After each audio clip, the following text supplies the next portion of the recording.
Hi guys, welcome back, and we will be today talking about investigation methodology, and this video will be talking about the investigation methodology steps, and then in next video we will be talking about how you can prepare for these steps.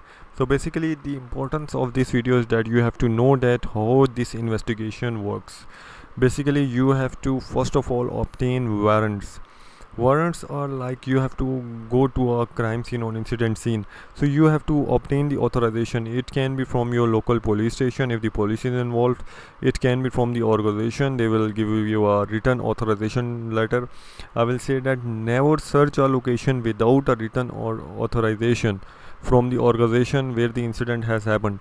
So first of all, tell them you will be needing a written search warrant and written warrant specifying that they will not stop you for any kind of search, any kind of seizure of equipment, any kind of data confidentiality and privacy issues.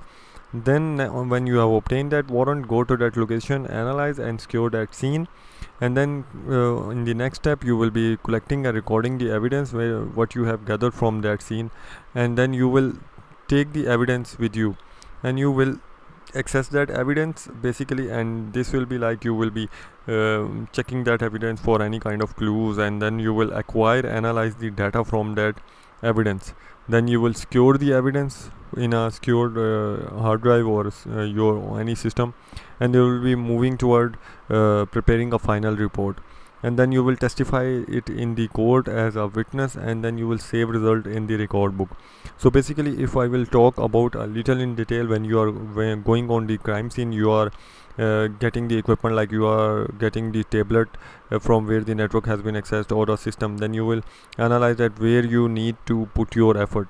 Then in the next thing you will collect the data from all those in. You might have to take that laptop or system to your lab, so it can be like you will correct the evidence, and you will also get signed the equipment transfer document from those people.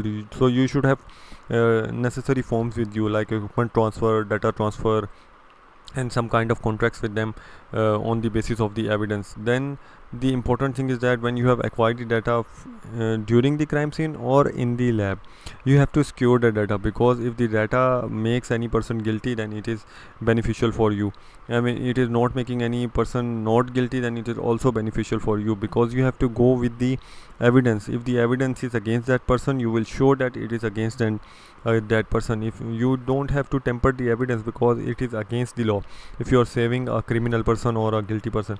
So based on all the evidence, you will make a final report, and that report will be telling like the contents will be introduction, crime scenes, and the evidence, the systems, the networks, all the things, and the files which show that.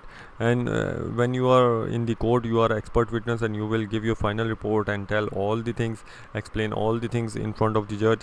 And when you have completed that case, you will save all the findings in your any record book that the completion of case has been done, or you can have any kind of further document or any file cabinet where you can store all those things. So basically this is the investigation methodology, a minimum investigation methodology, and it can involve more processes depending on the nature of your incident. So this was very basic.